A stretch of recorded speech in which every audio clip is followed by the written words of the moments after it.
Hello, welcome to the Center for Teaching Excellence video on creating a basic Blackboard course. Courses on Blackboard are not solely for online courses. They're useful records for your on-ground courses and make your materials easily accessible to your students. Start by going to the Blackboard site from the home page and logging in like you would for your campus email.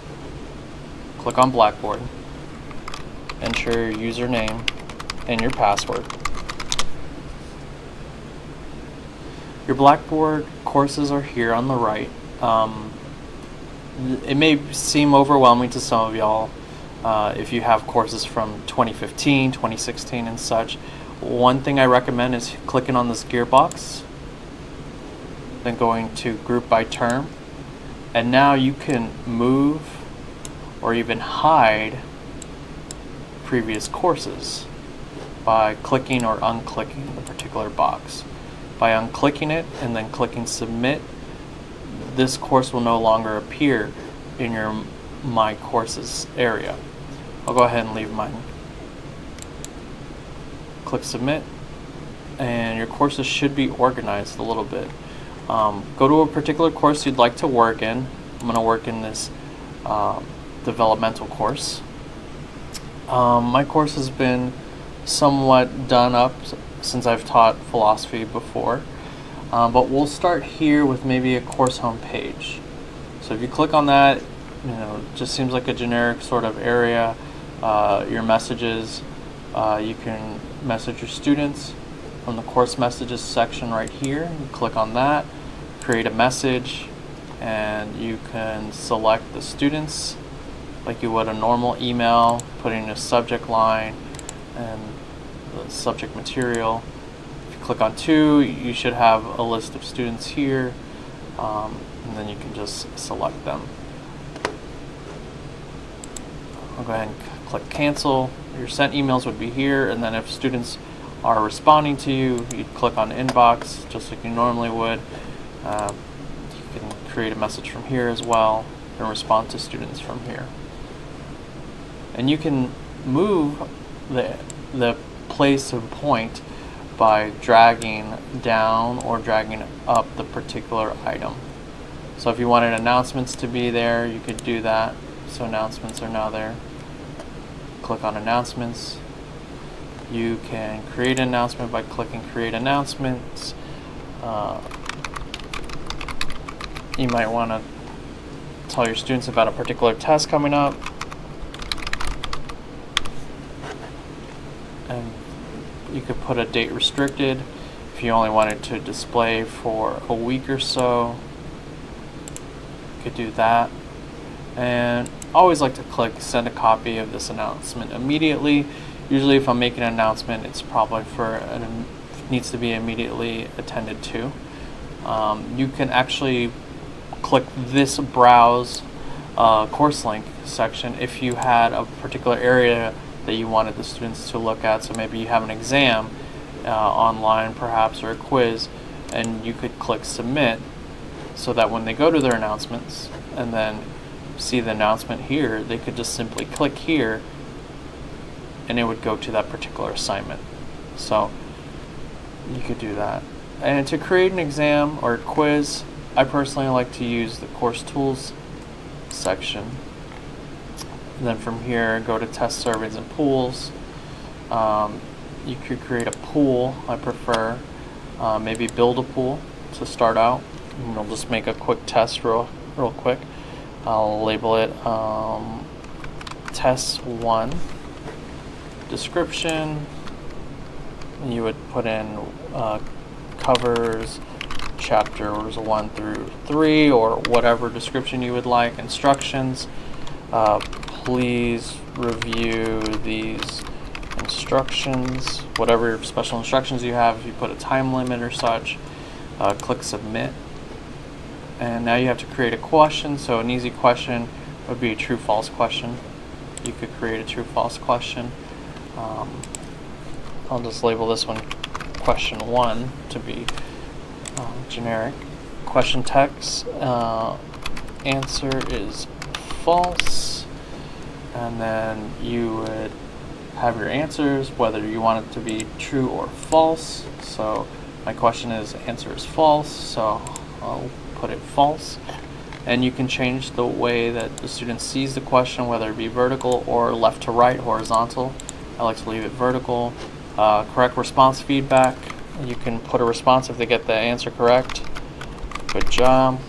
Incorrect response feedback. For this, I might put something like, please refer to chapter X, Y, or Z notes, or page number, perhaps. And then put the page number. And then click submit. And now your questions is made. From here, you can actually add an alignment, view and add alignments. Click on add alignments.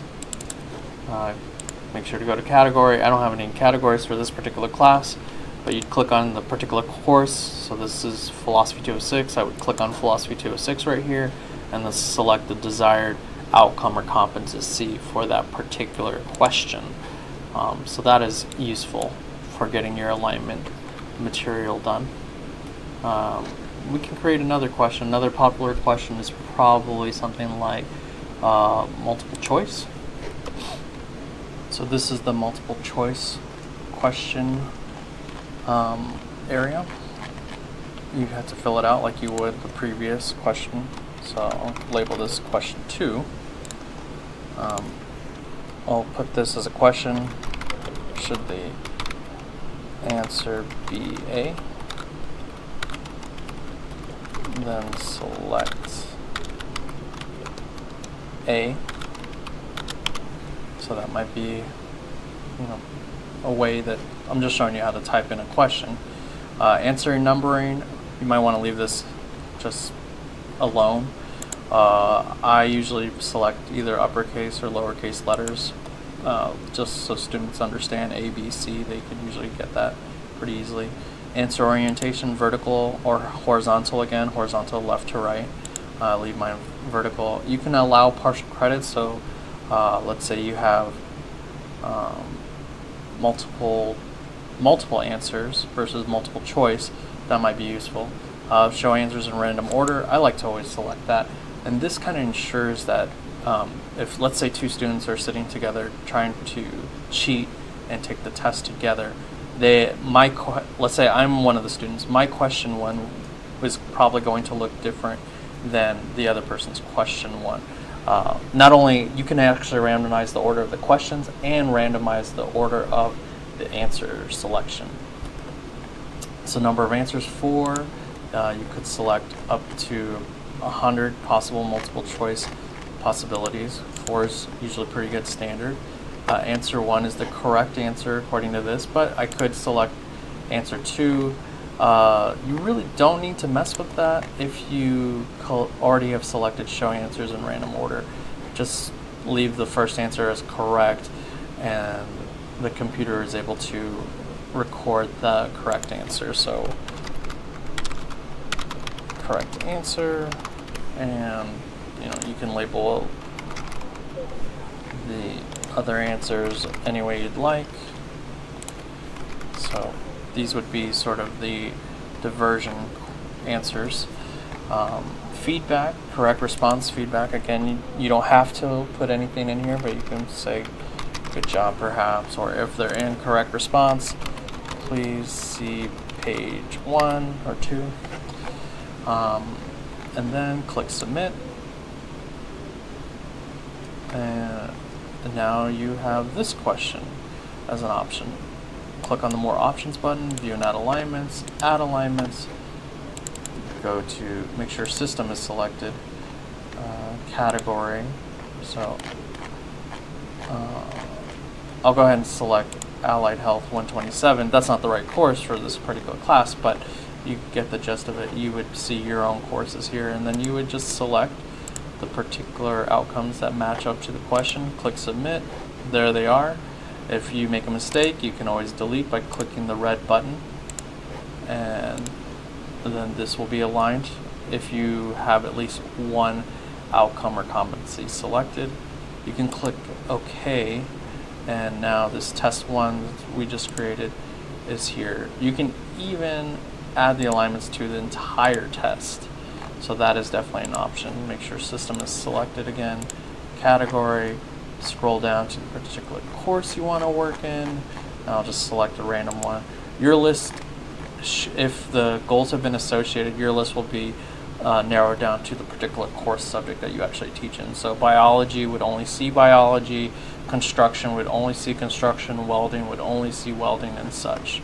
Then you select the particular item, click submit. Now the entire test is aligned. So the reason you might want to do this, let's say your course does have competencies available to select. So the individual question probably addresses a competency, and the entire test probably encapsulates an entire outcome, right? Because if we can think of outcomes as a branch of a tree, then the competencies would be the leaves on the branch, so to speak. So that'd be a way to do your alignments as well. You can delete an exam here if you just don't want to use it anymore. Let's go ahead and create a section labeled exams here. So we'll build content area, we'll label it exams perhaps, make it available to users. Any new tabs created are always going to be to the left. You would move them up to wherever you'd like. I'll go ahead and put it here. I'll click on exams. So from here, remember we just created an exam, go to assessments, and then let's go to test. We'd select create a new test, label it test 1. That was the test we just worked on. Put in the description, put in your instructions, click submit. And this is the blank slate that we're given. So you want to go to reuse questions, then create question set. From here you can select from a pool, which is the pool of questions we created. Click on test 1, select all if you wish, or not all. Let's say you have a pool of 100 questions and you like to switch it up so that you only use 50 of the questions. Well, then you can select the 50 that you'd like to use. In this case, I'll use all of my 2 questions that I have created. From here, it's going to use those 2 questions. This is the questions in the set. From here, you could obviously remove a question or add a question right here if you forgot to add a particular question you really wanted. From here, you can also put the points possible. So there's 2 questions. I'll make the exam worth 10 points. You would just put 5 then, and now each question is worth 5 points from this set of 2. You hit OK. Set test 1 created. Click submit. And now you need to sort of create the limits and aspects of the exam. Show test description of students, yes, I'd like to select that. Show the instructions, yes. Open a new window, I'd leave that one no. Make link available, yes. If you're creating a test, I would assume you're going to make it available to the students. Add a new announcement to the test as well. Multiple attempts, I would leave that blank unless you're a more generous instructor than I am. Forced completion, I like to use this one if I have to have a set limit. Let's say I only want them to take the test in a 10-minute limit. So I click force completion. Now you don't have to do this aspect. Set a timer for 10 minutes. Auto submit on off. I like to select on. I should say force completion is that they have to do it in one sitting. So if you're going to do a timer, I suggest hitting force completion. If you're not going to use a timer, don't bother with force completion. Display after, I like to use this in the sense that maybe I don't want my students to see it after the 16th. You know, you had your shot, you had a week to do the exam, there you go. You can make it password protected. You can add a particular user or group if an individual needs to take the test at a later date. And the due date, I'd go ahead and make it for the particular time. You can select it from this calendar and then just hit. I would recommend one at a time and then click submit.